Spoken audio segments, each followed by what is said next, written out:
Good morning and welcome to NTV Today. My name is Dan Mwangi. We're glad you could join us on this day when we've got a lot in store for you in light of road safety and what you need to know, what you need to think about when it comes to road safety. Is your attitude right? Because that's one of the challenges that many people are facing. For instance, if you talk to some guys who do border operations, we call them do-the guys. If you speak to them, some of them will refuse to give you helmets. If you talk to Matatu operators or the drivers especially, tell them do not overlap, they'll tell you time is money, masani pesa. So they're really trying to make as much money by saving as much time as they can. And we shall be having a discussion on that both in studio in Nairobi and in Eldoret, as well as on location in various counties to get a sense of what exactly is happening. Aside from that, many other things are happening today. We do have the NLC chairman, Mohammed Swazuri, addressing the media in regards to the Roraka land scandal, which he at a previous press briefing had said is not a scandal. He said that this is just a misunderstanding. However, there have been indications from many different sources that this is a scandal. But we're following that up, and Mel Miendo is there where the press briefing is ongoing, and we shall be joining in if we get an opportunity to, and we shall be having various conversations and look at how you can, like I said, ensure that you stay safe on the roads. So maybe we could begin this conversation by crossing over to Eldoret, where Lois Wangoi has some guests in studio. Lois, if you can hear me, we are beginning to talk about this whole thing about road safety and the likes. And so we'd like you to set the stage for us as far as we can. And so, Lois, maybe we could begin the conversation from there, and maybe you could speak to Bernard Ojwang as we go along. Thank you, Dan Mwangi, and a very good morning to you, dear viewer. Of course, a very interesting conversation you have today on road safety, because pretty much every Kenyan uses our roads every day in their quest of building the nation. With me in studio, three gentlemen to help understand or pull this conversation further. Ben Kibet, who is a Matatu owner, Bernard Rotich, a crew assistant with NMG, and David Wanjala, a pedestrian. We start with you, Mr. Bernard Kibet. My colleague Dan Mwangi was just saying how for some people within the road transport and especially Matatu team, it's about time. Wanasema masani pesa. So the Matatu sector is one of those sectors that has really been blamed for poor road safety on our roads here in the country. From where you sit as an investor with the Matatu sector, is it true? Do you take blame, or do you think that Kenyans really don't understand your operations as the Matatu sector? So thank you so much, Lois, for having me today. The concern is, as much as the road safety is concerned, the Matatu owners, we do regular inspection of our cars. At the same time, we also do we have our competent drivers, and we read the rules and regulations. So to an extent, what the drivers of today needs is not the rules, it's not the regulation. We only need the refresher courses, and all is done. Okay, yes. So refresher courses is just what you need. Yes. But one would argue that Matatu drivers pretty much are not very disciplined on our roads. To some extent, some of them appear to be rude even towards our fellow drivers on our roads. But I don't think majority of our drivers can be said that maybe they can be rude in the town or whatever. The only thing is we have the competent drivers. We actually need these refresher courses. And then number two, we also need a regular monitoring of our drivers. That is the thing. So at the end of the very day, I cannot confirm that the drivers or the Matatu owners are to blame as far as the road safety is concerned. So you don't take any blame whatsoever? Yeah, we don't. Okay.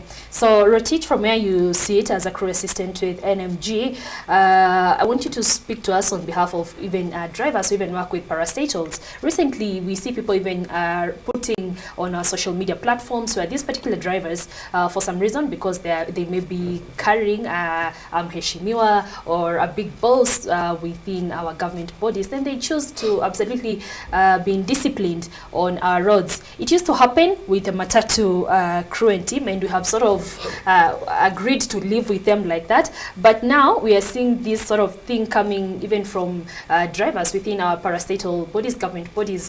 What is that about? Thank you very much, Lois. I think this problem started, of course, with public transport, and now we are seeing it has crept to the parastatal and the private sectors. Of course, with the government vehicles, those are the ones who are now leading, because you'll find them always they're on the pavement, driving on the pavement. They don't mind even the pedestrians who are supposed to use the pavement. So I think the good and the best solution is we have the government check units. who are normally, you'll find them on the roads checking maybe work tickets for those drivers, maybe if they've been assigned that job. I think that should also be done within the CBDs, like within the town, so that if a driver is found for the parastatal, the county or the government officials, I think that they should be punished. They should be punished because it's a big offense. But one would argue, how do you punish them? And most of them are carrying the big boss or the mheshimiwa, who can easily access the other big boss, and so it becomes very difficult to put them on a discipline scale when it comes to indiscipline on our roads. No one is above the law. We need to, the law cuts across, because even you remember there is a time a driver for the one of the permanent secretaries, I think it was early 2013, 2014. He was caught by the NTSA over speeding, and he was taken to the court. And I think that one should always apply to all the public, not public, but all the private sector transport drivers. Because okay, now we will first of all hand over to our Nairobi team. When we come back, David Wanjala, pedestrian on our roads here in Eldoret, will every day give us an experience on their roads. But first, we take you to Dan Mwangi in Nairobi. Dan? Thank you very much, Lois Wangoi. The conversation has begun in Eldoret, and we shall be keeping it going in Nairobi as well as in Migori, where Bernardo Juang is coming to us live to speak to some of the border operators, I believe, who are going to give the experience, because there's some of the people who've been accused of being the most reckless on the road, lawbreakers, and there's some of those who've been affected by deaths on the roads. Bernardo Juang, let's listen to the people speaking from Migori County.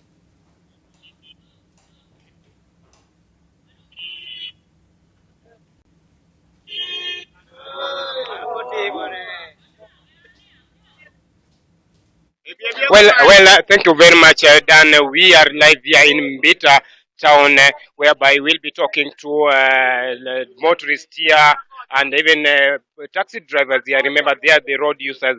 And Dan, just I can tell you, road accidents are now considered to be the major cause of deaths here in the country.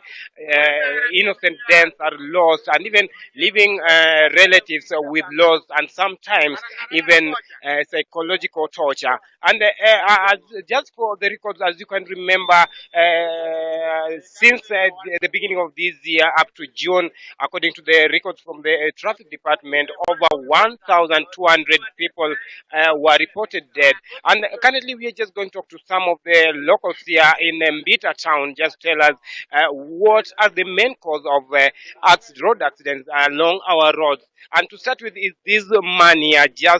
You'll start with your name and tell us shida iko wapi? Kila wakati tunasikia ajali barabarani, utaangalia kamera pale. Sasa, I'll start by saying I'm called Moses Otieno, one of the motorbike operators from Bita. So far, so good. One of the major causes of road accidents in Kenya, or rather on the side of those who operate motorbikes, is overspeeding. We realize overspeeding in most cases, one of our machines in most cases are being operated, and the moment they're being operated, when overspeeding actually is involved, accident is most likely to be caused. And second to that, we realize that most of border operators, they're drug abusers. At the moment, actually, when machine is being operated, when you are under drug, you realize accidents are also being caused. And apart from that, we also realize that some of our roads on which we are operating these machines have got quite a number of potholes. So at that particular moment during the operation of these machines, road accidents are also being caused. Okay, you are saying that you are a boda rider, and each and every time we hear people are saying that boda riders are reckless. Are you of this opinion? No, actually, they have a different opinion. I have a different opinion when it comes to that.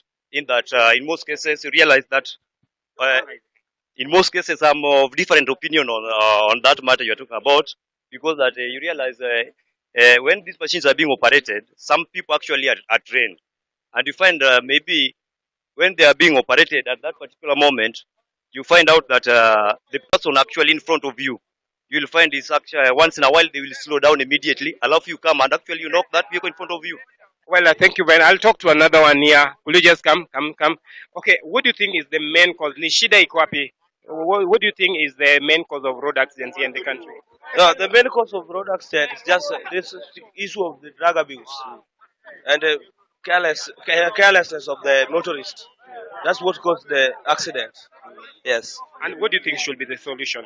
Solution: we refrain from the drugs, then we can just move on very well. Well, Dan, you just heard from them. They are saying that they are talking about overspeeding. Some are talking about drug abuse, and most of the border operators and even drivers are being said that they usually go on the road while drunk. And if something is done, maybe from the police department, they will solve this. Back to you, Dan. Thank you very much, Manado Juang. And like we said, the conversation keeps going, and we're talking about road safety. And just a small deviation from that conversation for a bit, and the breaking news on your screen right now is that the Departmental Committee on Finance and National Planning has rejected the nomination for appointment of Dr. Ben Chumo as the chairperson of the Salaries and Remuneration Commission. This is as a result of the vetting process, and the recommendation by the committee is that at the end of the vetting process, the committee made the following recommendation: that having considered the suitability, capacity and integrity of the nominee, and pursuant to Article 252 of the Constitution of the Salaries and Remuneration Commission Act and Section 8 of the Public Appointment Act, the committee recommends that the National Assembly rejects the nomination of Dr. Ben Chumo as for appointment as the chairman of the Salaries and Remuneration Commission. And the committee noted that the nominee exhibited good professional and academic qualifications and experience to serve as the chair of SRC. He had impressive knowledge on topical issues touching on HR, that's human resource management, which would have been invaluable. The committee also noted he did not meet the requirements of Chapter 6 of the Constitution and the Leadership and Integrity Act by fact that he was on the 16th of July 2018 charged in the Anti-Corruption Court.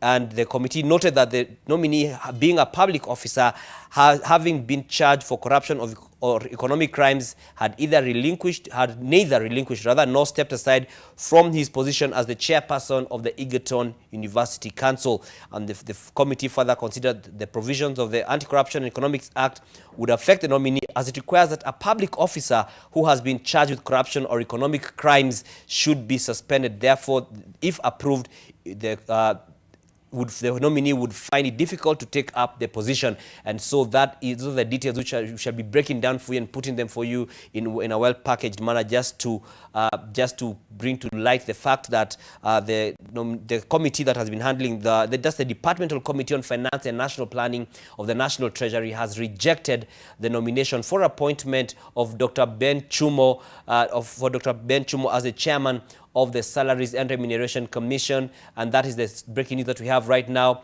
And this points to the aspect of regarding the fact that Ben Chumo has a corruption case in court that's active and ongoing in regards to the alleged fraud and scandals at Kenya Power and Lighting Company, and that is when he was a senior manager there.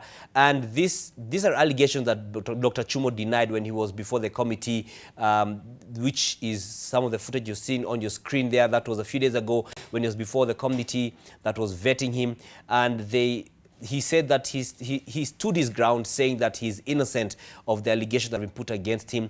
But this has put him in bad light, which also brought question whether the president had consulted the security organs before he nominated Dr. Chumo for SRC chairman. And then again, something that has also been brought up there is the fact that he's the chairman of the Egerton Council, and he has not relinquished his post since he was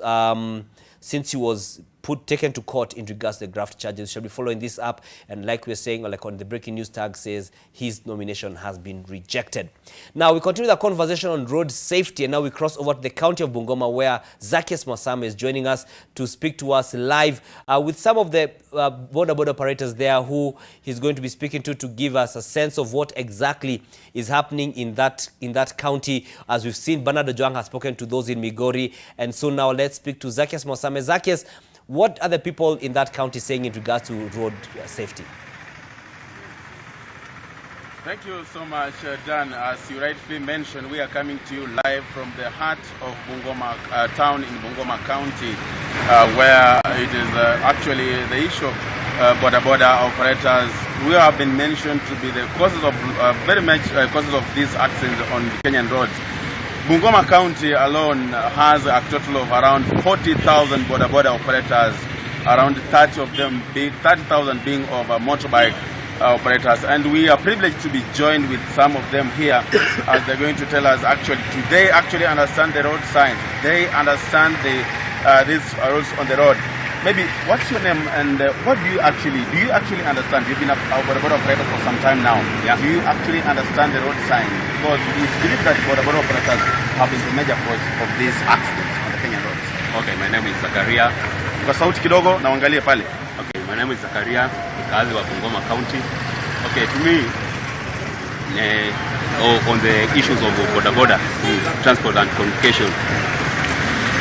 Okay, wengi hawana vyeti ya barabara, and that's why that is the major issue.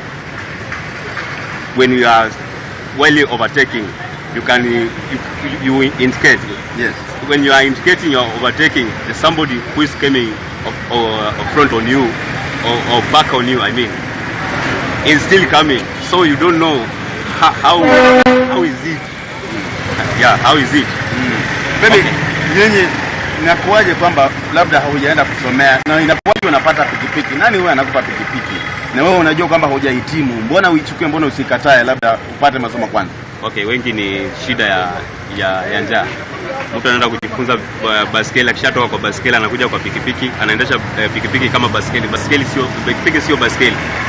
Huyu mtu ana shida, and that's why anajaribu sana kujifinya ili akwe kwa barabara na hana vyeti vya barabara. Hiyo ndio shida. Tumekuwa pale zebra crossing na tumeona watu wanatembea kwa zebra crossing, lakini mtu wa bodaboda anapita tu. Wengine wanataka kuwagonga labda. Hili sasa vile inakuwa namna gani? Sasa hiyo ndio changamoto kubwa. Wengi wanafaa at least waende at least hata kama ni theory ya shule ya driving school inaweza wasaidia katika kuendesha magari ama pikipiki. Asante sana. Kuna mwingine hapa, utasema kwa haraka jina lako alafu tueleze kuhusiana na haya masuala ya ajali za barabarani. Jina lako alafu tueleze. Najulikana kama Kennedy Wekesa, operator wa bodaboda Bungoma County. Ajali za barabara sawa, wanasema watu wa motorbike zipo ndio, lakini mostly si bodaboda motorbikes ambao wana cause those accidents. Kwa sauti. They cause, but kuna watu pia wa tuktuk ambao pia they cause the accidents, sababu most of the tuktuk waendeshaji wa tuktuk ni wale ambao wametoka kwa pikipiki na ambao ni kuonesha tuktuk. So wakati fulani wakisimama they don't indicate, ama wakienda another different direction they don't indicate. Hapa ni wale wanaotumia bodaboda. Kuna mmoja wa miguu hapa kidogo, njoo mwanadada, njoo jina lako alafu useme as a pedestrian. Hebu uko live NTV, hebu tueleze kuhusiana na mambo ya ajali za barabara. Inasemekana kwamba watu wa bodaboda na watu hata wale ambao wanatembea kwa miguu hawaelewi sheria za barabara. Utaanza jina lako alafu tueleze, je, ni kweli kwamba wale watu wanatembea kwa miguu pia hawaelewi sheria za barabara? Kwa majina naitwa Christine. Kwa majina naitwa Christine. Ni kweli hawa watu hawaelewi sheria za barabara juu serikali haijachukua maanane ya kufunza hawa watu sheria za barabara. Wale wamesoma katika nini ya 844, at least wako na knowledge kidogo ya kuhusu nini za barabara, lakini wale hawajaenda shuleni na anaendesha pikipiki na hajaenda kufunzwa mambo ya driving haelewi. Sasa unapata kama hii barabara yetu ya Bungoma ni ndogo sana, wanapata wanagongana, wanaleta ajali, haswa Bungoma Mumias Road. Shida iko kubwa, na tunaomba mkubwa wetu, baba yetu gavana wa county atupanulie barabara na aelimishe wananchi wa Bungoma kuhusu majukumu ya barabara. Asante, thank you so much. Those are just some of the residents of Bungoma. Of course, we have talked to some bodaboda operators and then some pedestrians, and they are actually agreeing that it is actually a needy case that these operators, most of them cause most of the accidents on the Kenyan roads, and they are saying that if they go back to class and maybe just have to learn about those road signs, it could actually help. Back to you, Dan, in studio. Thank you very much, Zacchaeus Mosame, once again speaking to the people in Bungoma and just giving us the sense of the conversations we are having in Nairobi and across the country in regards to road safety, which is one of the biggest robbers of people's lives in this country, in terms of the lack of safety thereof, which has been one of the reasons why many people have died on our roads. And just to get into context let's take a look at some of the figures regarding the deaths on the roads. We look at just the deaths, not even the injuries, and this is the latest between January 1st and July 22nd. And now pedestrians pedestrians last year between 1st January and 22nd July was 605 who died on the roads. But this year, as at 22nd July, from 1st January are 639. So we see the number of pedestrians who've died have increased rather. Drivers have gone up by one person from 174 to 175. Then we have passengers going from 382 to 367. That's a drop in terms of the number of those who've died. Then we have motorcyclists moving from 267 to 313, the boda operators, that is. Then the pillion passengers are moving from 132 to 146, an increase in the number of those who have died. Then we have the pedal cyclists, that's the people who have their bicycles, and we have those are moving from 28. I've actually stayed unchanged at 28, the same number. Nonetheless, those are still deaths as much as not increasing. Now, the total number of people who have died on the roads, according to NTSA statistics, have moved from 6,572 in 2017, that's January to 22nd July, to 7,180. That's over 500 additional deaths on the roads, despite the number of measures that have been taken and the action that has been promised by the government and even by the private sector in terms of their own part. And so this brings to focus the conversation we're meant to be having here in studio, which gives some sort of context into our discussion. And I'm now joined by Simon Kimutai, the chairman of Matatu Owners Association, as well as Timothy Keli, the business development manager of AA Kenya, who have been championing a lot of road safety matters. And thank you for joining us, gentlemen. Bwana Kimutai, when you see those statistics, what's your first response? Well, it's saddening. These are lives we would have saved. About 80% of crashes on our roads could have been avoided. And 20% could have just happened and called them accidents. The rest could be crashes. And it is saddening because they can be avoided. When I say they can be avoided, it's that it's human error.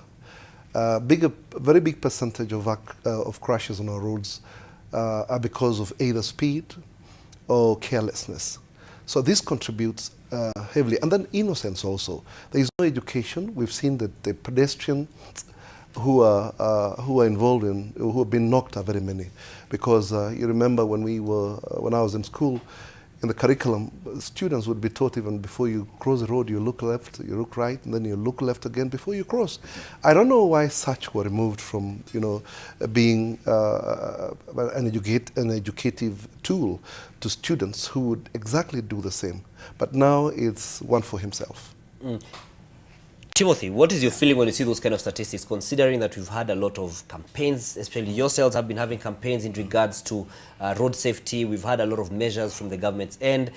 Matatu owners have been saying they will do their part over the years, but we're still seeing the number of people dying on the roads increasing. Dan, this is very sad, in terms of the lives that we've lost, and the most saddening part is to see that the number is increasing year on year. And I think we all have a responsibility to ensure that there is safety on our roads. There's been a lot of finger pointing, and I'm happy with Kimutai here. A lot of people have been blaming the Matatu drivers and then being irresponsible themselves. A lot of people think that it is the government to do this, or it is the Matatus to do this, or it is another body, NTSA, to do this or the other. But if we all took responsibility and say that road safety begins with me, and if you look at the human error or the behaviors of drivers, contribute to about over 80% of all the crashes that we have. If we could be able to change our attitude about whose responsibility it is to be safe on the road, and not blame the police, not blame NTSA, not blame one another, because blaming one another doesn't give a solution. It only gets us to the statistics that we are seeing that are really saddening. Bwana Kimutai, a number of times your people have been accused, and quite candidly, rightly so, in regards to being a menace on the roads. Well, there's always a place to blame, or there's always somebody to blame. And he's put it correctly. What we need to do should be to every person who is either walking, using a vehicle, a motorbicycle, or a cyclist, that the responsibility of their safety is in their hands. It is a sole responsibility to every individual. One is that the statistics are very clear. there's been tremendous improvement in public transport crashes on our roads, especially when the rules were put in place. And you'll find that the speed governors has helped crashes. Before, we used to see red paint on our newspapers or dailies that there is a crash and very many people have died on public transport. But today you can see the paradigm is a shift already to border borders. And this is worrying. The trend is really on an upright, getting on. And this is attributed greatly because of none of knowledge. You don't have information. Though I heard some people being interviewed asked whether they know even how to read signs. And you'll find that in border, you will have your motorbike now. You train by evening, you're carrying passengers. And they don't understand any sign on the road or even how to handle the equipment itself. So I think what needs to happen is that there should be a very candid education on road safety. We don't have any. As I think there's been focus on public transport in terms of Matatus so much, and an area which is growing now is areas of great concern. There are very many crashes involving saloon vehicles. Apparently, a Matatu moves with maybe 14 passengers or 33 passengers or 60 passengers. So when there is a crash, there are many people who get hurt. But the individual vehicles, there is a lot of excitement. I think Kenyans are very abrasive. Most of them have bought vehicles and they want to, show off that I have my car, me, myself, and my car. And I think what is lacking here is proper education, proper training, and people to have information on road safety. All right. And yourselves as AA, you've been doing some campaigns in terms of, I've been saying, excuse me, because I've been talking about awareness in terms of and road safety. But some of this is actually an issue of attitude in regards to the mentality that people have. How do we change that attitude? Because, for instance, I'll give an example of myself, and I've shared it here before, is that I use borders, but I will always insist on wearing a helmet and the reflector jacket. But there's some border operators who will refuse. There's some who see me and ignore me from where I stay because they know me. They've marked me as the guy who is petty. There's a mentality. How do we change that mentality? I think the first thing we need to do, like I've said, is that we need to think of road safety as me. I'll give you a short story that I was told some time back, that somebody had a big trailer and they refused to give way to a small car, and there was a crash because the small car had a right of way. And when there was a crash, it was fatal, but the guy did not wait to see what happened, so he left and he ran and went to hide at home, as is characteristic of some of these things when they happen. Only for him to reach home and find that people are mourning. And when he asked what has happened, he was told that his cousin has died in a crash. What he didn't realize is that he killed his own cousin out there in the road, because we normally think it's very far from us until you're affected, until somebody close to you, until your beloved is involved in an accident and you have to go to the burial and all that kind of thing. That's when you begin to look at it as something that is very close to you. So one of the things we need to begin to look at is each one of us, without pointing fingers, without blaming, is to say, I as a pedestrian, I need to take caution in terms of being safe on the road. I as a driver, do I have the skills that are necessary for me to be able to manage this car? Am I aware of my road conditions? And some of the campaigns and a lot of things that we are doing is to promote road safety and the interests of motorists on the road, and is to say, when you are on that road, are you aware of the road conditions? Are you aware that you need to drive differently at night than you would drive during the day? Are you aware that the weather conditions have changed and maybe the roads are slippery? Are you aware that, like now we are going to, I think end of this week and beginning of next week, most schools are closing. We need to be aware that there will be a lot of kids on the road.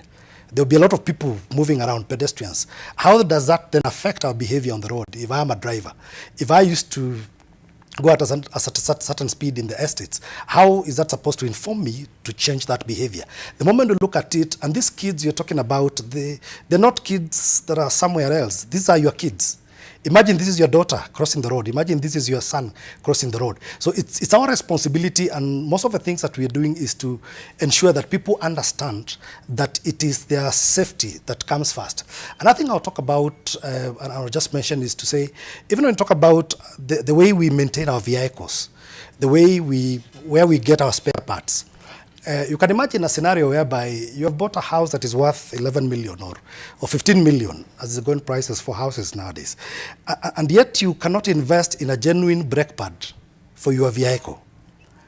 And that's where you carry yourself and you carry your entire family. And with the full knowledge that should anything happen and you need the vehicle to stop at a certain distance, it will not stop because the vehicle has fake parts that you've used as brake pads. So these are some of the things that we need to look at and begin to appreciate that road safety is our responsibility. Kimutai. Now, I want to say that these figures that are shown here are only figures that when an accident occurs.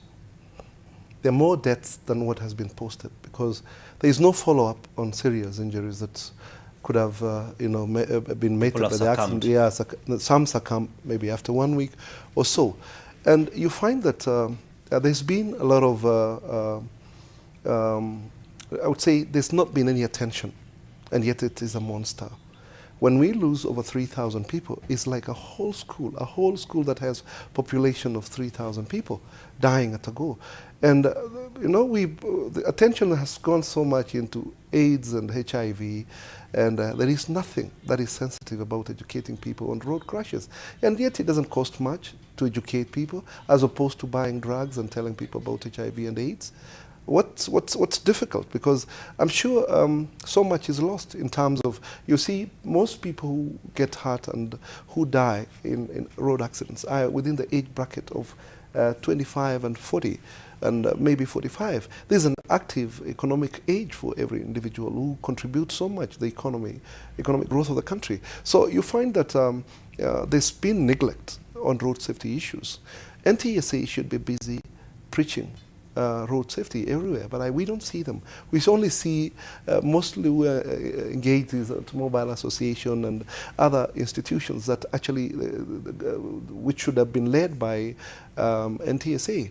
And it's their mandate to ensure that our roads are safe.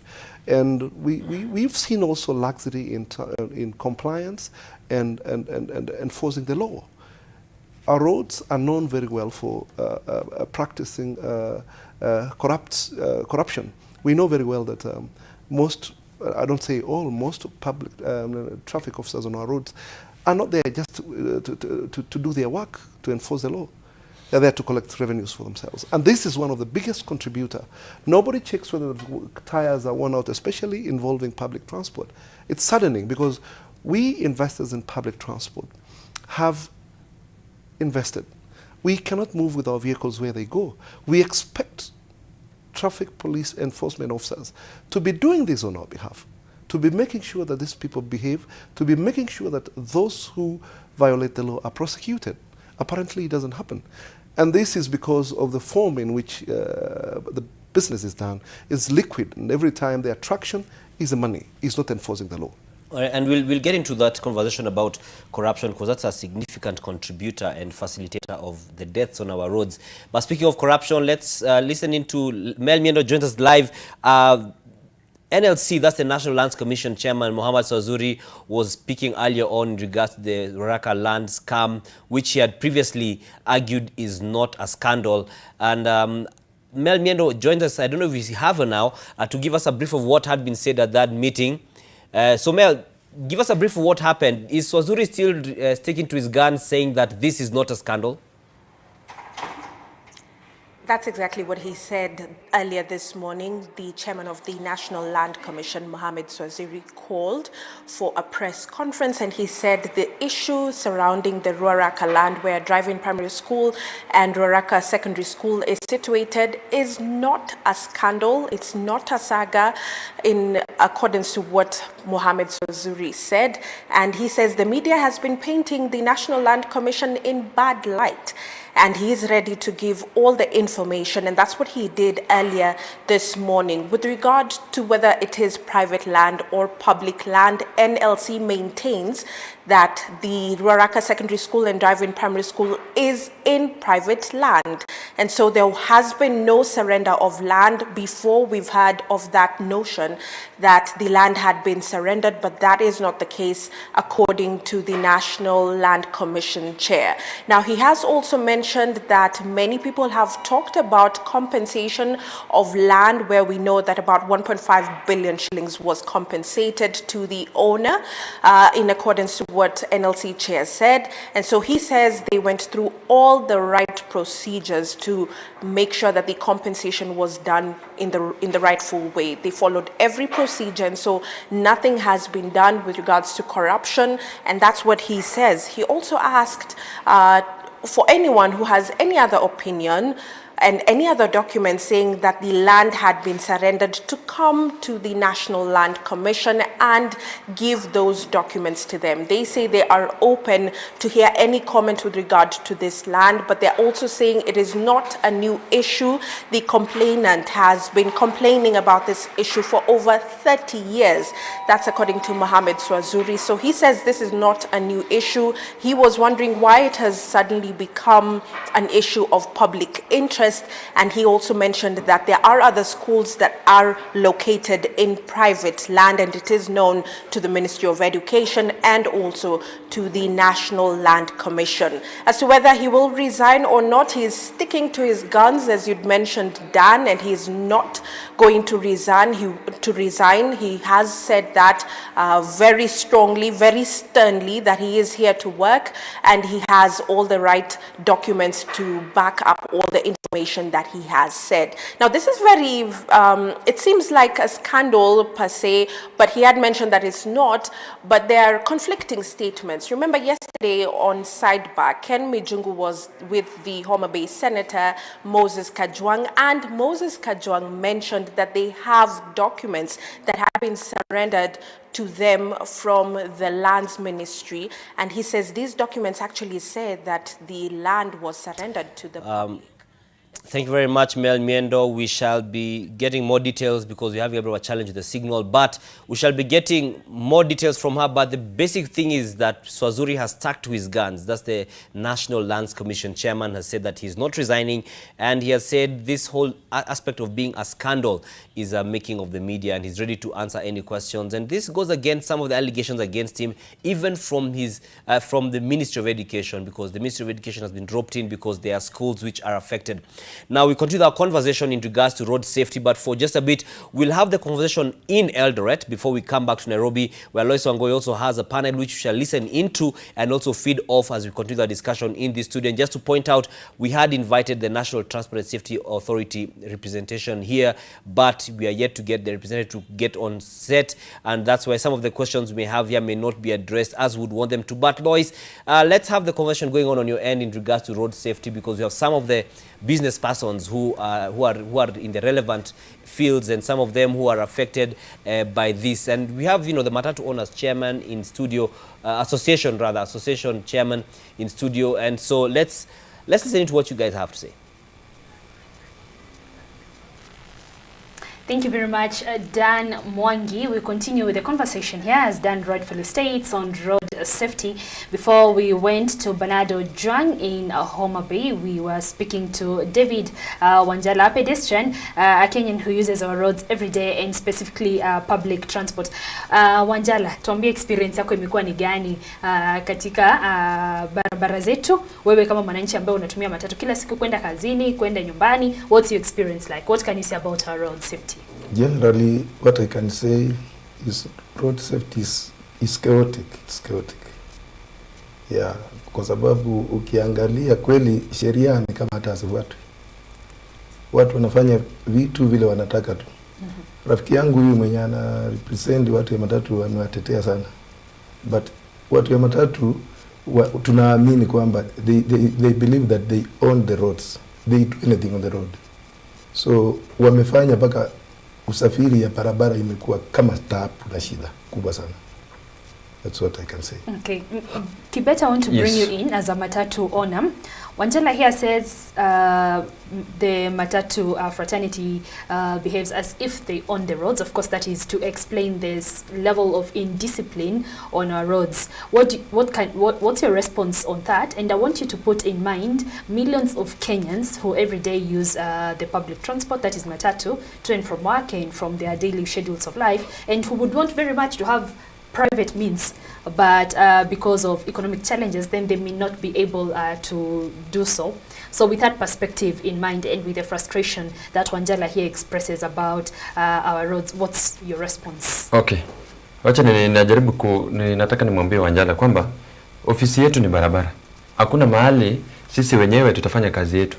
Na ili tuzidi tukue kwa barabara, inamaanisha kwamba lazima tutumie hiyo barabara na lazima tuendeshe magari. And then number 2, Wanjala lazima waelewe kwamba watu wa matatu kazi yao tu ni kukua kwa gari na kusababisha kwamba watu wamesafiri kutoka sehemu moja from one place to another. So there is no way enye blame watu wa matatu kwa kutumia barabara zaidi, kwa sababu hakuna njia nyingine ambayo tutatumia. And then number 2, let me cut you short on that. Ofisi yenyu ni barabara, yes. But how do you ensure that this is a utility that each and every person needs to use, and each and every person needs to ensure safety while using it? How do you ensure safety as the Matatu team, in as much as this is the only business you're in and this is your way of making sure you have bread and butter? Thank you so much, Lois. Now, you must understand also that we also have the road signs, we have the road regulation, and these road signs and regulation are meant for all of us. It is not meant for the Matatu owners alone. If at all, for example, if somebody is on the way, and in one way or another, he can even be receiving the phone call, he cannot even ensure that they observe the road signs. So at the end of the very day, we will not be in a position to blame the Matatu owners or even the drivers. Okay. Mr. Rotich, I want to bring you in. He spoke about traffic rules and even signages on the roads which are put to assist people on the road to ensure road safety. Are we observing them enough as Kenyans or every other person, the pedestrians, the private owners, the Matatu owners, each and every person using our roads? Are we ensuring that we use these facilitations that are put in place to ensure safety, or are we omitting them and in essence putting our lives at risk while on our roads? Yeah, I can say we all have wote tuna makosa. We all have we have done the mistakes, all of us, starting from the pedestrian, starting and going to the drivers, going to those who are using the public transport, going to those who are in the, maybe those who are ensuring that the rules are being followed, maybe like the traffic police. So we are all on the wrong side, because when it comes to rules, traffic rules, when you get to the zebra crossing, when the light is on red, you are not supposed to cross, just wait. I can give you an example of the countries abroad that maybe I have a chance to have visited. You see them, when they get to the crossing point, the zebra crossing, even if there is no vehicle, they will stop, wait for the red light to go off. Then if it's green, even if there is no if there is no vehicle, they'll stop, they will wait. And when it's green, they cross. If you look at the public sector, the public transport sector, when they are on the road, they follow the rules. They even have uniform. You can see them wearing tie and the suits. So we can say we are, as Kenyans, I think we've localized everything. We cannot even follow the simple rules of when you are in a zebra crossing, you're not supposed even to cross the road while using your phone. Yeah, so it's a matter of all of us, we have to fight this menace of the safety on the road, because it's everybody. Everybody is inclusive in this. Okay. All of us have to come to the table and agree on how to go about it. David Wanjala, I want to bring you in again. During our short break, ulinielezea kwamba wewe ni mmoja wa Kenya ambao wameathiriwa katika ukosefu wa usalama katika barabara zetu. Manake umeweza kujipata katika ajali.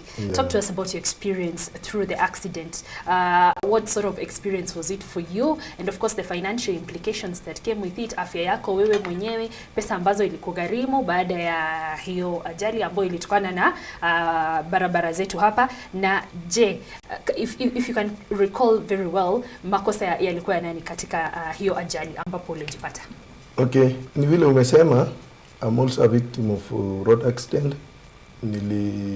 Niligongwa nikiwa naendesha gari yangu, kukawa na mtu ambaye nafikiri alikuwa mlevi, kagonga gari yangu ikarot, so I lost my dental system. Na ilinichukua muda mrefu sana kutoka kwa hiyo trauma. It's not a good experience, that's what I can say. Ni kitu ambayo bado iko kwa kichwa mpaka leo. So road accident si kitu mzuri. Ilinikarimu, nililazwa, nikatibiwa, na shukuru nilipona, na singependa mtu mwingine apitie hiyo. Okay. Ni kitu ambayo si okay, nzuri. so Asante. I want us to go to Eldoret Town where my colleague Gabriel Kudaka is talking to a number of wananchi here in Eldoret Town to get their experiences or even their comments on road safety. When we come back, David Kibet, I want us to revisit the famous Mishuki rules, because we cannot talk about road safety without revisiting these rules which the late Mishuki sought to restore sanity on our roads. But right now, I take you to my colleague Gabriel Kudaka, who's holding brief here in Eldoret Town. Kudaka. Thank you so much, my colleague Lois Wangoi from our studio in Eldoret. Indeed, road carnage is one of the major concerns along our highways, leading to loss of lives. I spoke to residents of Uasin Gishu County about this concern, and they blame the government for not doing enough to address this menace. They say it only swings into action whenever an accident has occurred. And these are some of the ways. Barabara ulinzi uwekwe, magari katika hali ya kusafiri, ile mshipu wa kujifunga kiunoni, hiyo ni sheria ya kufuatwa. Tusifuate sheria wakati watu wanaangamia. Serikali inangojea kwanza ajali iweze kufanyika ndipo waseme kwamba tumechukua mikakati ya kutosha.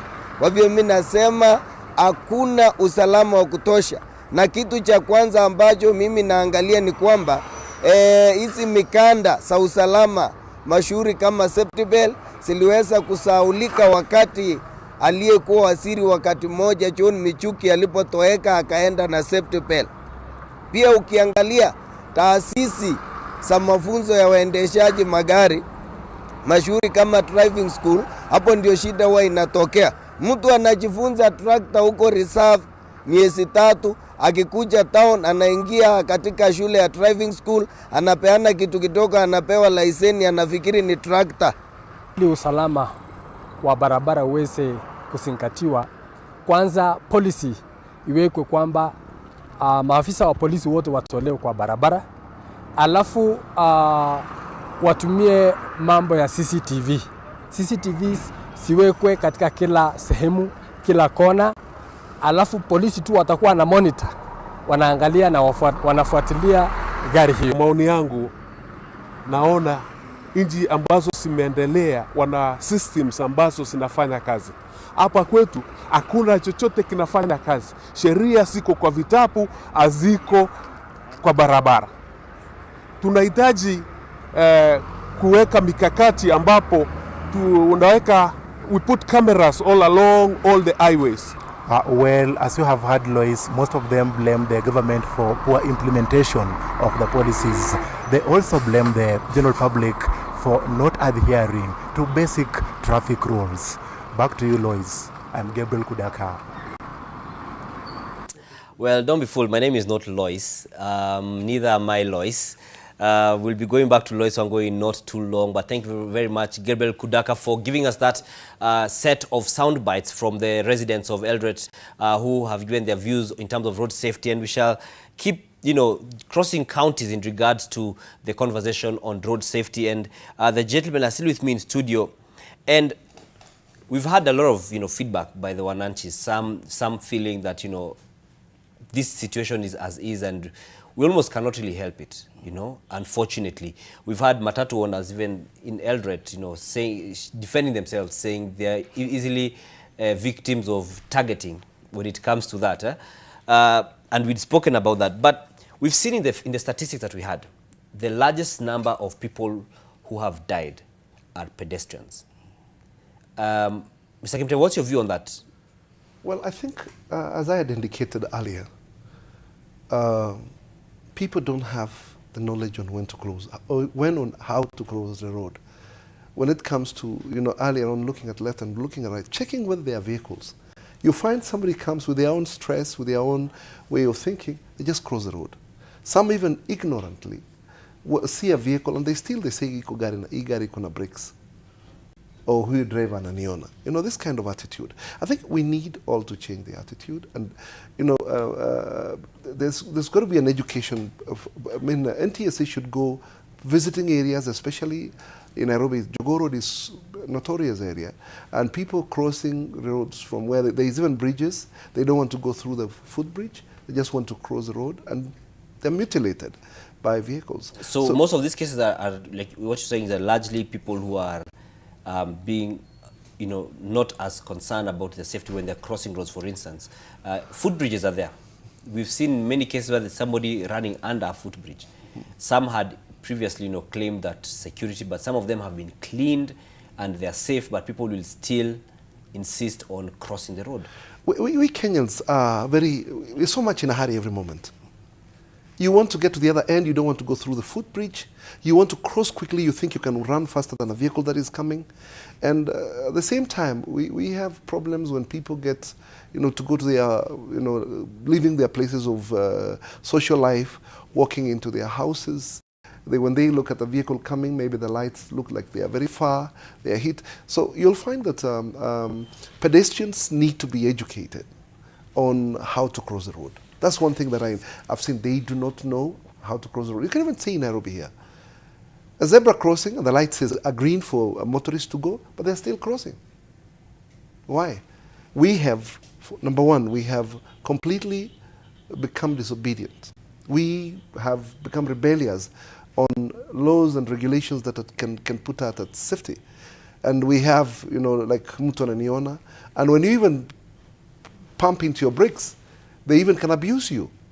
And so I think there needs a proper coordination on road safety, and we're glad that some institutions have stepped in to help, you know, those who are either moving by either walking across the road or besides the road have come out to educate them. The government needs to put more effort and put in a budget to educate people on the same. Timothy, we've seen conversation about giving refresher courses for the drivers who already existent. We have never had that kind of a system generally.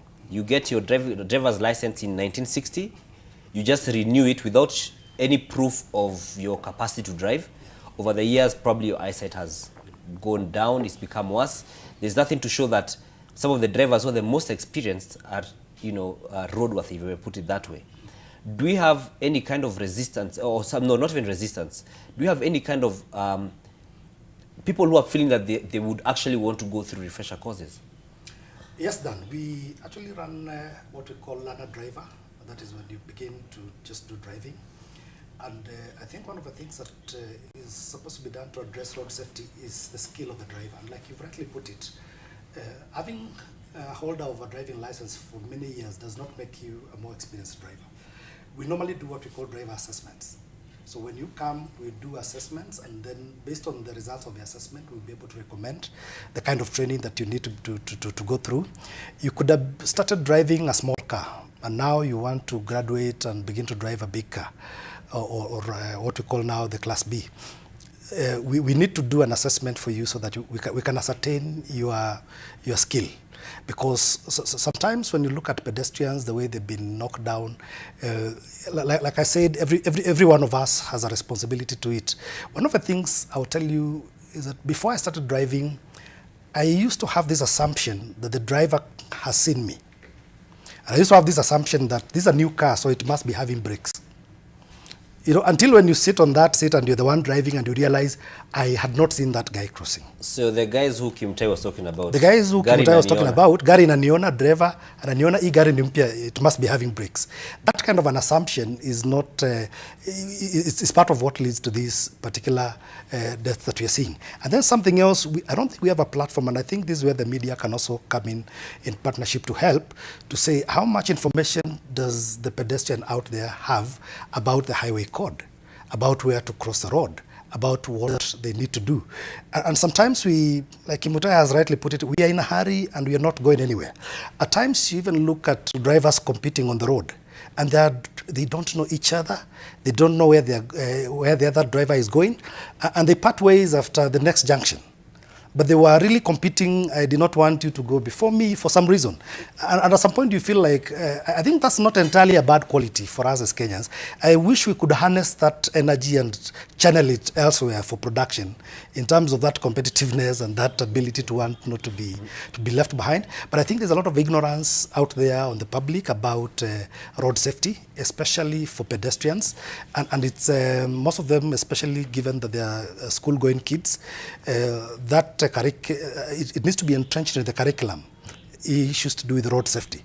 There's something we are doing about partnering with Kenha about what we call the traffic parks for kids, where kids will be taken there for a whole afternoon and they'll be taken through that traffic park, and they'll be told this is how you cross the road, this is how you take care of yourself when you're walking or on the pedestrian path, and those are some of the things that we need now more partners to be able to collaborate with to get that information out there for pedestrians to know what exactly they need to do. But you've mentioned something that happens quite a lot with mostly young people, where we have people, you've talked about those people who want to race on the roads, but they don't know each other. But we have those who actually do it deliberately. And sometimes our bypasses are the culprits. We've heard of cases of people doing it even on Mombasa Road at the very wee hours of the morning when there is less traffic. Mr. Kimutai, what's your view on this in terms of those people who deliberately, and it becomes like, for a man especially, it becomes like a bragging point for, I floored my speedometer. I've seen this in many towns, especially with the Asian community. Young boys who have just gotten their licenses want to prove that their vehicles, the tools are, they're more strong than the others. And this become a very big risk because somebody says, you got to get to Westlands roundabout and back to see how your machine pulls. This should end. It's terrible because because that time you have nothing that controls you. You're just thinking about this person was about to overtake you. So in doing so, you're fast endangering yourself and other road users. And I think parents should be told that this should not happen. I've seen it so much in Nairobi. I've seen it in other towns where, they test machines. And machines, these are powerful machines and they'll kill you without knowing. So I think what needs to happen is, even in border, for instance, it has to be regulated. I think it was ignored initially, though it's become a very important economic tool. It's facilitating economic activities, but it's causing mayhem. There's so many people who've lost their limbs, the people who've lost their lives, and is because none of these boys have been exposed to proper training. And without proper training, and there's no regulations governing the operations, what happens? Definitely, there are going to be deaths. You'll find that a border overtakes you. One day I opened my door from the left when my driver stopped for me, and somebody literally went away with my door, overtaking from the left side. It is very dangerous, and I think what should happen is that there should be mechanisms put in place to allow these young men to train and be able to know the highway code, be able to know the traffic act, be able even to know the signs of the road. Most of them don't care. They don't stop at red lights. Even when policemen stop them, he'll take a panya route and you'll never get him. And this is why they have to be grouped in probably corporate entities, like putting them in a SACCO. And when anybody misbehaves, the SACCO is told to provide that person to appear and be taken to court for prosecution. Because you'll realize that the lives lost is going up each day. Yes. And I also would wish to say that the government should not have waived duty on these motorcycles. They should make it But difficult. what's the balance between trying to create an enabling environment for those who want to do business with borders and that? You see, life is more precious. Would we rather lose many lives and have people prospering? One is that it has to be made. Actually, today, you realize in most communities that young men are telling their parents to sell part of their land to buy a motorcycle. One is that they don't have the proper gear. They don't have the helmets, they don't have the clothes. Within 10 years, the guy has got respiratory problems. I mean, you can't have proper breathing. You could be having asthma, you could be having all sorts of respiratory diseases. And they don't realize now. And it's become so easy. That's why you see the registration of those vehicles in a month is in terms of maybe hundreds of thousands. So to stop this is to make it a bit expensive for them to operate. And I think that would be the only remedy to it. And those which will remain, provide rules and regulations and also proper training for them to know that they're using the road and they must be trained before they go to the road. Okay, and we'll just before you have a quick response. Let's do a quick response before we take a break. Yes. Now, now that we talk about training, I think because that's one of the things that we do, we have reached out to the bodabodas or motorcyclists, they're called bodabodas in this country, and what we've done is that we're trying to create partnerships with all the constituencies, and we've tried to reach out to all the 290 constituencies because we know they do have what we call constituency development fund, and we've gotten some very positive responses from the members of parliament in certain regions where they've given us young men who are already operating bodabodas, but they have not gone through any proper training, so that we take them through the training, through their sponsorship in empowering the youth. And I think that's one of the things that I would encourage any person out there who is riding a motorbike and they have not gone through proper training for their own safety and the safety of every other person to seek to get trained at a proper training institution so that they can get to know the highway code and get to know what to do on the road. All right. We'll get back to the conversation in just a bit, as well as crossover for a closing comment from the team in Eldoret. We'll take a short break on NTV Today. We'll be back after this with more on the road safety. And there's a very interesting video that I'd like to show you when we come back.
Thank you for staying with us on NTV today. We're glad you're staying with us in terms and keeping with the conversation on road safety and what the issues are around the industry and what is not just the industry, because it cuts across. It's not only the people who have business, but even ordinary road users. You, the road user, do you use your footbridges? Do you run across the road without much caution in regards to the traffic that's there? And gentlemen, before we went on the break at a point, we were going to introduce the aspect of corruption on the roads, which is a very significant thing. Kenya, unfortunately, has been riddled by corruption almost everywhere. And, corruption on the roads. But Kimutai, a number of times Matatus, we've seen and we've aired it on our TVs, you see them bribing police. EACC has even sent us footage themselves because they realize at times the information may leak, so they have begun recording on their own. Your people are also party to this corruption. Let me say one thing. There is a difference between extortion and bribing. You bribe after you've committed an offense. And you extort because you're holding a gun on my head. And there is a pattern that has been put in place that is replicated everywhere in this country, where a traffic policeman does not stop any other vehicle apart from public transport vehicle Matatu. And what happens? There is a license that is given out. That license has money in it. A policeman pretends to be checking on documents, removes the money, and gives out the license. And when you ask yourself, is this driver so rich that he has so much to dish out? Can't he even have this money for himself? But there is more to that. There is a structure that has been put in place. If you don't put anything, fine, you're on a wanted list. And for sure you'll go to court and a big fine will be meted on you on a trumped up charge. If you're traveling, for instance, from Kisumu to Nairobi, and somebody decides that he's going to detain your vehicle in Naivasha, for instance, because of a traffic offense, logistics, what you'll be subjected to by our courts, the justice system has completely failed. So this makes our members or our drivers be very easy prey. They will always give it out. He doesn't want to be locked in a cell because there is money in the vehicle. Why do you think a traffic policeman will not waste his time stopping you in your small vehicle? Because you're not going to give anything. You can't yield. So I think this is where the rain started beating us. If the tires are worn out, the traffic policeman is blinded by receiving that 1,000. If there is anything that is in the vehicle that should not be carried in the vehicle, he doesn't look at it. He doesn't even check how many passengers are here. He doesn't even ask passengers questions. What he does is just to receive a license, remove money, and give it back. And that's exactly what they do every day. There's nothing else that they do. I'll stand this, I'll swear by the Bible, and say that is exactly what happens. And I was in a committee in the anti-corruption. We had signed an MOU between ourselves, National Road Safety Transport, and Matatu Owners Association. And it got to a moment when traffic policemen realized that they're being arrested for corrupt practices. They came with guns to the roads. They are now collecting money while having guns. Which person will dare arrest them with a gun? And they'll shoot you, saying that you thought you were a robber. You're attacking them. So there must be, I think the best way, even they do not add any value to road safety. Instead, they are making even this driver speed more to do more trips to be able to regain what has been taken. And I'd made a radical recommendation that the highway, remove all the traffic policemen. Put patrol vehicles like advanced countries. Policemen on our roads. And they don't stop any other vehicle. They only stop Matatus. All right, and I think, excuse me, some of these allegations would be good to have on a platform where we also have the police to respond to that, and we could always work on that to have that response being given, because allegations it's you to do the work. Yes, that's what I'm saying. I'm putting ourselves to task. But before we continue, let's cross over to Eldred for just a bit quickly for them to wind up. Then we can come back and have a bit more of the discussion as we also wind up. Lois, over to you, and now it's the real Lois, actually. Thank you, Dan. Yes, it is us now. And Ben Kibet, Yes. of course, when you talk about road safety in this country, there is the famous Mishuki rules, which sort of bring the best memory of ensuring road safety on our roads here in the country. So from where you sit as a Matatu owner in the public sector, are you guys doing enough to ensure that you still observe these rules, or are you even employing more rules that have since come up since this the famous Mishuki rules, or have you abandoned them altogether? Yes, thank you once again. Now, the Mishuki rules are part of us. And even we have gone further to ensure that all the Matatus belong to a particular circle. And this, every circle will ensure that there is maintenance of the cars, there is regular inspection, there is capacity. And then number two, apart from the Matatus belonging to a particular circle, all the heads of the circle are supposed to ensure that all the drivers are licensed. They cannot be on our roads without the driving license. And then number three, we must ensure that all the Matatus are fit with safety belts. And I want to ask all Kenyans that for us to travel safe and to ensure our safety, we must ensure that all the passengers put on the safety belt. Okay. And very briefly, even as we move to Rotich, I'll talk to you about the regulations that you have in place. Are they working or not? You have totally disputed claims that the Matatu sector, or the public service, the public transport service sector is part of the biggest problem we have when it comes to road safety. Yes. Labda tu nimalizie kwa kusema kwamba ili sisi wenyewe tufanikiwe na tuhakikishe kwamba kumekuwa na usalama. Mimi ninataka niulize kila mwananchi kwamba wakati unasafiri hakikisha kwamba the capacity is maintained. Number two, kila ambaye anaendesha gari la matatu ama kila ambaye ana matatu katika barabara zetu. Yule ambaye anasafiri. Sisi tumekuja barabara kuwasaidia kwa usafiri. So yule ambaye atapanda kwa matatu hakikishe kwamba amevalia safety belt. And then number two, ikiwa kwamba unaona gari imejaa, ni hakikisha kwamba wewe usipande gari ambayo imejaa, lakini hakikisha kwamba umepanda gari ambayo iko nafasi yako ya kuketi. Na mwisho labda niongezee kwa kusema kwamba sisi kazi yetu ni kukuja kufanya kazi kwa barabara. Tunatoa riziki yetu kwa barabara na tunataka tuhakikishe kila mwananchi kwamba amefika mahali anahitaji kufika na salama. Thank you, Mr. Rotich. Of course, I want you to speak on what Mr. Kibet has told us first, that for them, their sole business is being on the road and to make a living. Do you feel that the regulations that have been put in place to ensure that from where they sit, and even every other person who is using our roads has enough regulations in place to ensure safety on our roads, or should there be more legislative agendas on the same? You know, when it comes to safety on the road, the first thing people will talk about is public transport, which has employed 1,000 of Kenyans. And for us to get to that safety, they need to, maybe they have to be on the right track as a public transport, because that is what majority Kenyans use for maybe going to work, going to safaris. They use public transport. And that is why when NTSA came in and the Mishuki rules, at least there was sanity in transport. But we are now back to the old system, because Mishuki, he died, of course, may he rest in peace, but when he went with the rules. There was no, so when NTSA came, there was a lot of outcry about maybe because they were on the highway arresting motorists because they didn't want to follow the rules.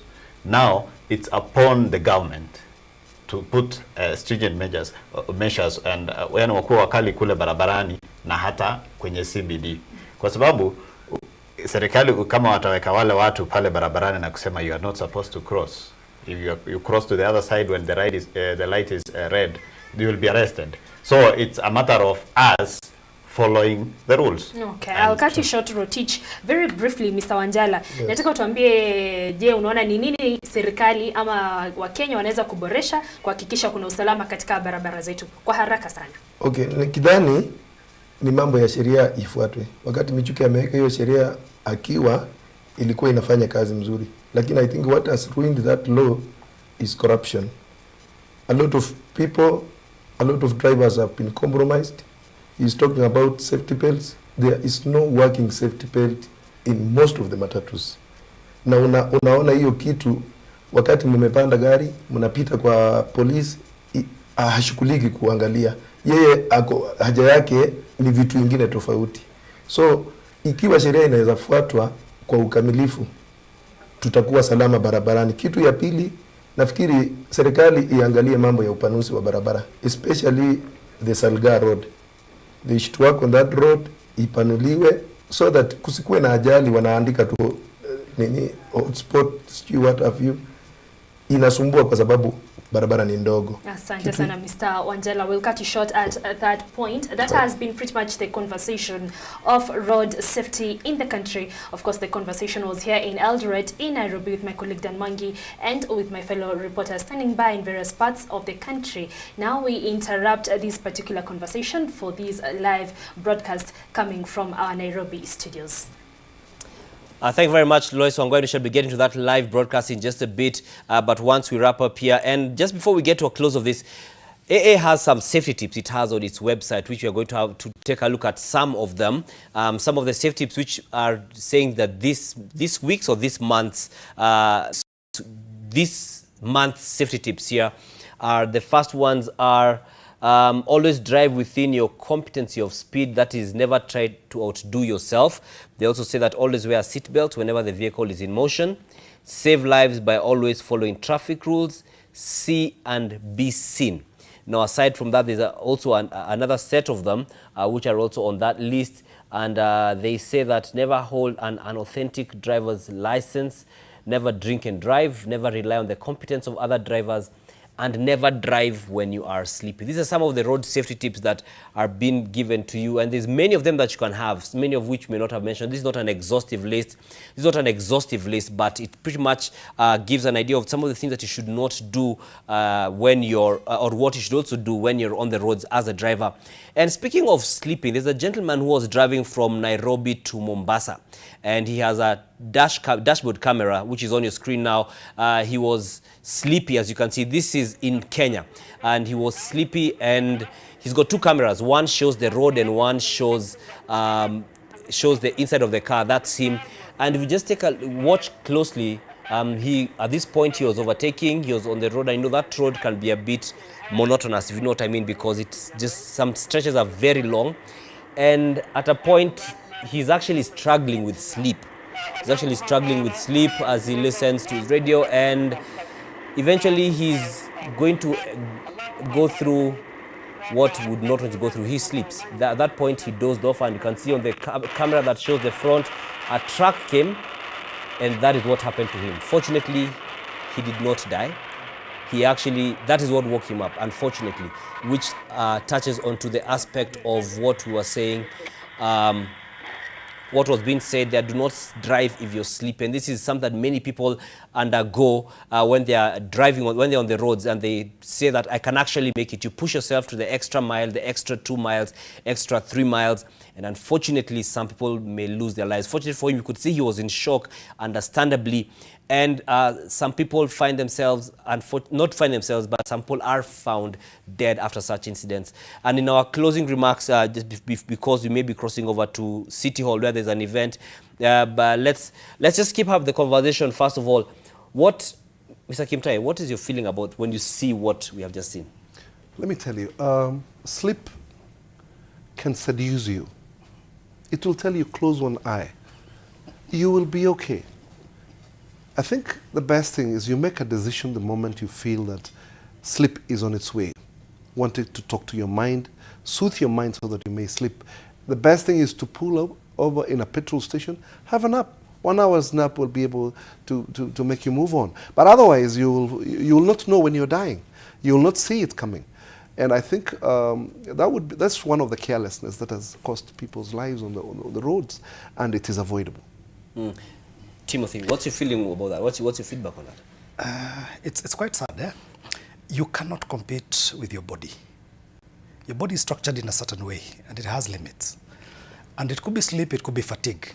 When you reach that limit, the body starts closing down certain functions to help you rejuvenate so that you can be able to continue living. And that's why if you go without food or without sleep for a certain time, it starts closing down certain functions. It's a very intelligent system. That's how we are created. So it begins to close down sleep so that other functions can continue. So my take is that plan your journey. you knew you were going to have a journey. Sleep well before that journey, so that you don't wake up, so that you don't begin a journey and then you realize that you're not able to pull through. If you want to drive all the way to Mombasa, plan for it. You know it's going to take about 6-7 hours. Plan for it and know that. Take certain breaks in certain towns and be able, like Kimutai has said, stop beside the road in a safe place and take a nap. A power nap of about 30 minutes is going to, rejuvenate you back to a place where you're able to drive without feeling dizzy, because you cannot compete with sleep. The moment you begin to feel, and I know we've done all sorts of things. You open the window so that a lot of air can come in. You put loud music. Well, exactly. You try all these kind of things, but you are actually fighting a losing battle. You cannot compete against your body. The moment the sleep checks in, and we've known that. We've been students in the library, at class in the afternoon. If you never won that battle there, you're not going to win it on the road. It's the same thing. So take time out and rest properly when you know you are going. Be in a good condition, because you see, even when you're fatigued, the ability to make judgment about another road user is also impaired in the fact that your body and your functions are now beginning to shut down. So my take is plan your journey early in advance. You know you're going to be on that road for this long. Arrange in advance that I'm going to stop at, this will be my first stopover, this will be my second stopover, and that way you're not going to be competing with your body in terms of sleep. It can be dangerous, it can be fatal. There is nothing that is more important than your life. Mr. Kimutai, what happened to Michuki rules? The rules are there. They were not Michuki's rules. It's only he came to enforce them. And he was a no-nonsense guy. He empowered even passengers to arrest a policeman. So, and policemen were doing their work because they knew there was a no-nonsense person. And today, there's laxity everywhere.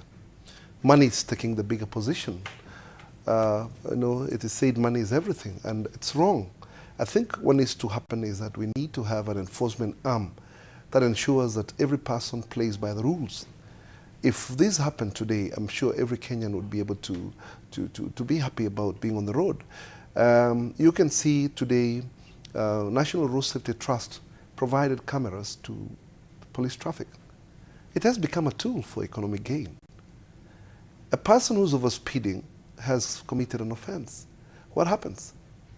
It is a cash cow. You take the pictures, and the person has told you've been over. Then you go to the office and buy your way out. How many people? Because when you look at people stopped by policemen on our roads, there are quite a number, and most of them actually have could have committed offense, or their offenses that could be very visible. But apparently, not bribery, extortion has taken the center stage. And when we talk of scandals in this country, I wonder why no day there's been a scandal on public transport. The other day we were looking at NYS, we looked at Kenya Power, we looked at various institutions because they're related to government or it's public organization. But now in private organization like public transport, today policemen who are enforcing the law, they don't go there in Land Rovers because Land Rover is ramshackle. They go there in their saloon vehicles and park them on the side of the road and start extortion. So this is happening in front of every person, and it's compromising on safety on our roads. We are allowing now competition to come in. Today, if you have a saloon car, you can do public transport. Endangering people because you don't have insurance that covers passengers, especially fare paying. Today there are wishes, there are Noahs, they have Scientes, all manner of vehicles. What happens? This now gives competition. These vehicles are driven in 100 km/h speed. That because the saloon car. Matatu goes in 80 kilometers because that's the regulation. Some of which don't follow. Some of which they have to put switches because there's competition from these small vehicles which are not licensed. But are you justifying? I'm not justifying. I'm just trying to say the cause. This one is not justifiable. I'm just telling you this is what causes this to happen. You better prevent it than let it happen. What has happened is that we have small vehicles plying here all the way to Kericho, Kisumu. And you have Matatus who are doing the same business. They are not licensed. They don't pay taxes. So what happens? Because this vehicle overtakes them, go pick passengers on the other end, overtakes them. So what do? They put in a gadget to beat the meaning of the speed governor. But at a point you sound like you're saying the end justifies the means. No, I'm just trying to say the causes for this to happen. We are actually saying people must stick to 80 kilometers per hour. At the same time, we are saying, let these people who have saloon vehicles doing PSV, an illegal business they are doing, be allowed. It has become a cash cow for those enforcing the law. Why can they be stopped? They are not licensed. We are licensed, we pay taxes in advance. So what happens? Somebody will definitely decide, which is wrong, I'm not justifying it. So there needs to be mechanism to tackle these problems which is existing and compromising on people's lives on our roads. So I think we need to get somebody who's more serious, like Michuki. I wish we would resurrect him, because it appears like nobody can fit in his shoes, to come and deal with some of these issues which are doable. But everybody is relaxed. We lose over $500 million. Let me ask you. Every month. Sorry? Sorry, just you're saying? We have at least 50,000 vehicles in a day losing not less than 300 shillings per day. When you multiply by that, what does it say? How much does this translate in a month, in a year? It's bigger than the NY scandal. And nobody is paying attention to this. And this is compromising on people's lives on our roads. There's the other one of NYs and so on. People are just eating, nobody's dying. But this other one, they are eating and people are dying. It makes a difference. How much are you losing per month as Matatu? Matatu, to corruption? I think in a year, it's over 5 billion shillings. And what's the basis of this calculation? What's the mathematics behind this? Simple. Every public transport traveling on a highway has got to give, there is an extortion ring, has got to give money. Not less than 300 shillings. And this one is given. If you don't do it, then the next day you suffer. So 300 per day? 300 per day. That is now minimum. Multiply that by 80,000 Matatus. By 80,000. So you said 300 shillings per day? Yeah. By 80,000? Yes. That gives us about, I think my calculator is even It has even refused because the figures are so 300 by 80,000, right? You've got 80,000 Matatus. That comes to 24 million. 24 million. Times 30? Times? 30 in a month. 30 days. That's in a day. That's in a day. 24 million in a day. Yes. Times 30. Yes. That gives us 720 million. Correct. I gave an average of $500 million. How much is it in a year? This is a month. 720 million a month. Yeah. Times 12. And have you raised these issues with the authorities, and what have you been told? There is no time I've been on TV and I've not mentioned issues. No, in terms of as a formal. Yes, times 12 makes it 8.64 billion. Correct.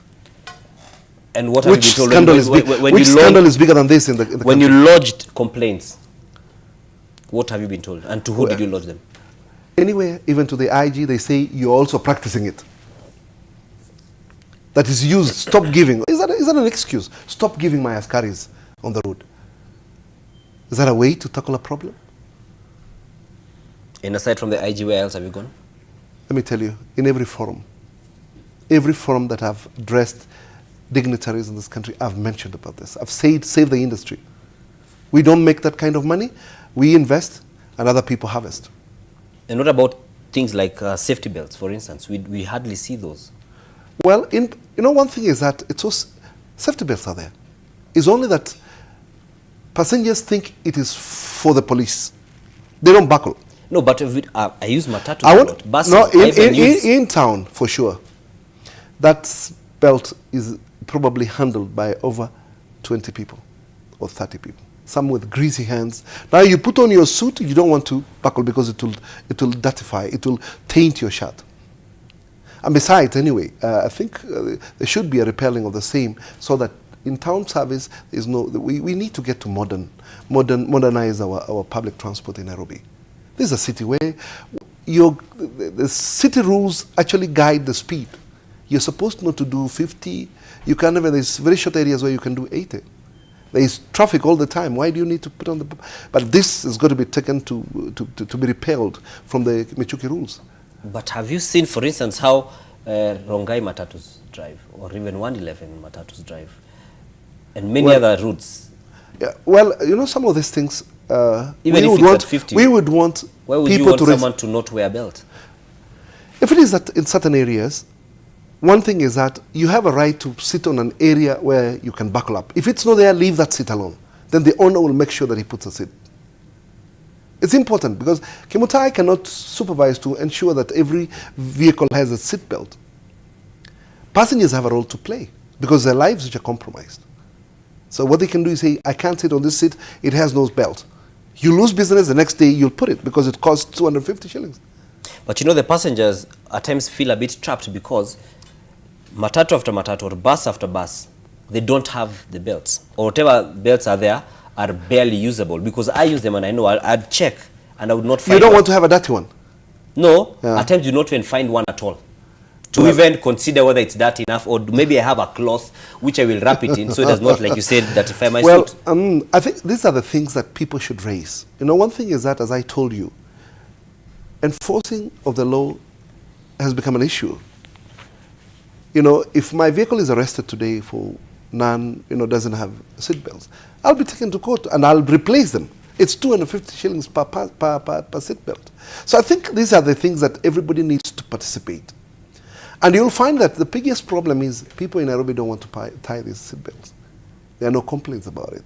He wants to sit and get to his destination and drop out without necessarily putting on the belt. Well, there is a rule that a belt is going to be kept clean by the tout or the conductor. That's a rule that all the time. But if somebody was to come in today and say, we've got to check on seat belts, then the next day the conductor will ensure that these seat belts, I can easily be charged because of either not making them clean. So what has happened is that I think there should be big emphasis on enforcing the law.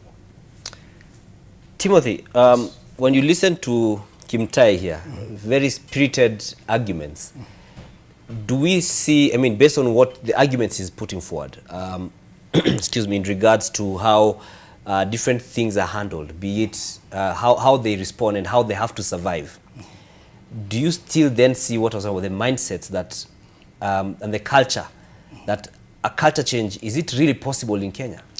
It is possible, and I'll give you 3 ways in which we can be able to do that. And the first one is to each individual to take personal responsibility for their safety. I remember one time I was coming from, I think, Nyahururu, Nairobi, and it was around 6 in the evening. And the speed at which the Matatu was going, I was sitting at the back, I couldn't see the speedometer, but I could tell, you know, the way you feel that you're not safe, the way it was going. And I remember I raised that concern with the driver, and the driver did not stop, and I started making noise to a point at which I told them, allow me to alight. I will not even ask for a refund of the fare. Allow me to alight because I don't think I want to travel this way. And they were put to a point whereby it was a choice between allowing me to alight or changing the driving, and they changed the driving, the way the Matatu was being driven. So if we take responsibility, as Kimutai is saying, as pedestrians, as passengers, that is one of the ways that we can begin to change this, knowing that it is for my safety. That safety belt, and even for personal cars, it was not installed by the police. And we need to stop doing things for the police. We need to begin to understand that the person who manufactured this car put in all these safety precautions so that we can be safe when we drive in it. The second one that I want to talk about is about leadership.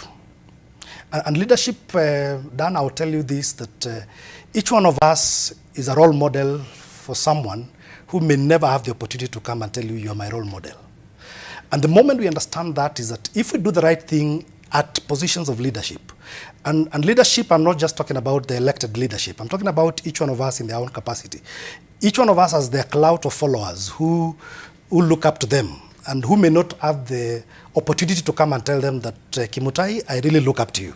But there are many people who look up to you. So if we do the right thing, then it will guide. Our people are usually led. And that's why we elect leaders. And I pray that one day I will come to see a governor somewhere waiting for the lights to go green so that they can move. And not all of us having to be moved out of the way so that they can make way. Which brings me to my third point, that part of the recklessness that we see on the road is the notion that I can get away with it. And one of the things that the most effective people have done, like Michuki, the late, is that he removed that notion that you'll get away with it. And people know they will get away with it if they're in power. People know they will get away with it if they have money to give. People know they will get away with it if there's no policeman on site. The moment we put systems in place that ensure that we get rid of the notion that if I do something wrong, I'll be able to get away with it, then that culture will change. Do you think, especially for you who, quite honestly, it seems like the Matatu industry players have resigned to the fact that this is the way the system is, and we cannot operate without the things as they are. And you said the IG told you, then don't give to my officers. Like you've also said, Kimutai cannot go and monitor who has safety belts or not, right? The IG himself, Boynet, may not be able to go and figure out who is bribing. When he tells you that, but your people are still doing this, and the industry at large, is there hope for any change? Or do you also, the rest of Kenyans, follow your lead and accept I cannot get service at a government teller without giving someone something, because that may become the culture? Yeah, everything is possible. It's a mindset. And I believe if today all Matatu drivers said, leo hatupeani, let them take us where they want to, it can happen. The unfortunate bit is that everybody has different way of thinking and different way of doing things. There are those who probably have complied, and there are those who have not complied who fear prosecution. But you see, they've all been lumped in the same position, whether you have complied or not. So I think this can change when all of us decide we want a different country to be in. Policemen have got to be patriotic enough to say no to it, despite the fact that they are so much exposed to this. And our drivers would rather have that money for themselves as opposed to giving it out to policemen. So it's all of us to decide that we can do away with this. But the big role has got to be played also. If I told my drivers, I've always told them, let's pay cash bail. Then we are subjected to vigorous court processes, which you'd rather have paid the 300 as opposed to being in the corridors of justice for a very long time. How much time do you waste? Why? We had made a recommendation that there be an instant mechanism way of charging traffic offenses, where give me a shit, lower the fines, because right now what happens when you obstruct, you're told it's 20,000. So somebody will tell you, are you parting with 2,000? You're given a window. A kangaroo court is conducted, and you're given an option. You either take this or take this other one. As a human being, you'll go for the easier one. So, but is that as a human being or as a person who will disregard the law? You could have disregarded the law, and somebody is giving you an option. I want you to say it in camera, whether you will not take the easier one. I have been in situations that I've gone to court. I chose not to take the easier one. That you would be one amongst the hundreds of thousands. Because what happens here is that you're told, okay, fine, I'll take you this charge and take you this charge. And he'll tell you how much fines. And it's true. It's going to be meted on you. Maybe 50,000 is telling you, hey, unangiri mbili. That moment you don't have the 50,000. You think of going to prison. This opening of a window to let culprits go away from is what is hurting this industry. Okay, and this conversion is one that we must pick up, Bwana Kimutai. There's a lot of public interest, as you would imagine, and especially in a time when we're talking about corruption and the issues around that. But we really have to cross over to KICC, the Kenyatta International Convention Center, where we have the African Bar Association, and there's an event happening there, and Deputy President William Ruto is meant to be opening that event alongside, which is the Like I said, African Bar Association 2018 annual conference is happening at the Kenyatta International Convention Center. And the theme is Africa's socio-economic and political future. Deputy President William Ruto is expected there, as well as Nairobi Governor Mike Mbuvi Sonko, and I'm told that the Deputy President already there. So let's cross over to KICC, and after that we shall be having the rest of our programming. That is, depending on what time it ends, NTV Sasa or news at 1 p.m. My name is Dan Mwangi. Let's cross over to KICC.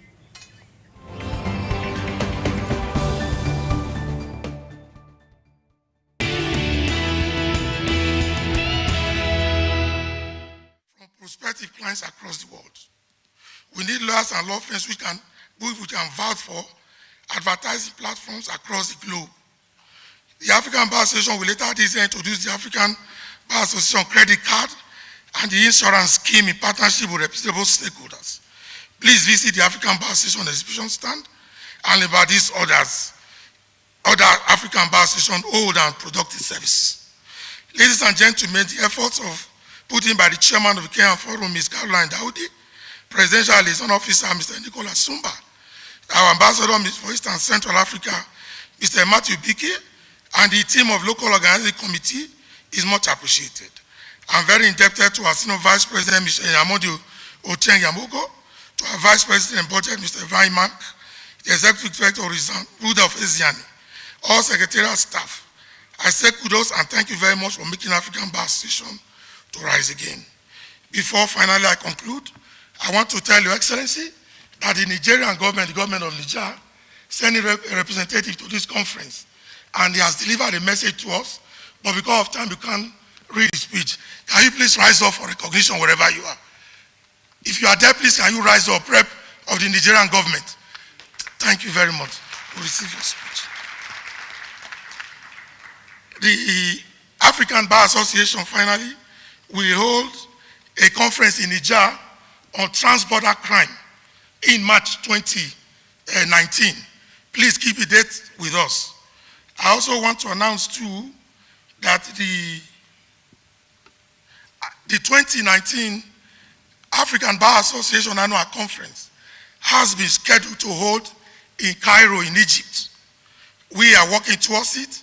The day and time will be vehemently announced. Your Excellency, finally, I want to thank my wife and children who couldn't make this trip. I say thank you so much for the encouragement they gave to me and the prayers that we began this journey as president. They are prayers without which I would have been somewhere else doing some other things. Your Excellencies, distinguished ladies and gentlemen, I welcome you once again to our 2018 annual conference. There's plenty to learn, to network, to enjoy. Nairobi is enchanting and beautiful city. Make the best of this place, which is our new home, for the next couple of days. Thank you so much, Your Excellency, Your Lordship. Thank you very much, and happy deliberations. May I now, with respect, present. This morning we were able to wrap our distinguished audience here, starting from the Vice President, Deputy President, sorry, Your Excellency, the Chief Justice, the Honorable Attorney General, and several of our council members here today, and of course our wide world ambassador. May I therefore present the certificate one by one. Your Excellency, your certificate.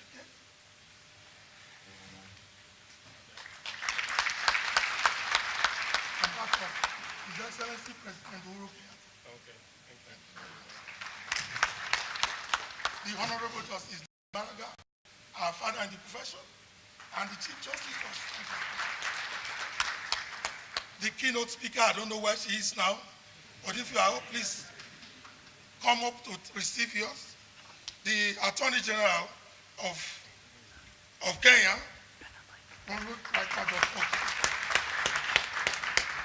Mr. Mike Mbuvi Sonko, our governor, who is our partner, who assisted us to great president.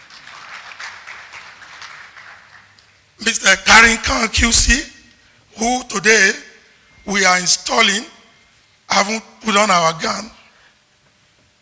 He is receiving this as our worldwide ambassador, and we believe that we'll be able to do the job on our behalf. Thank you very much. Welcome.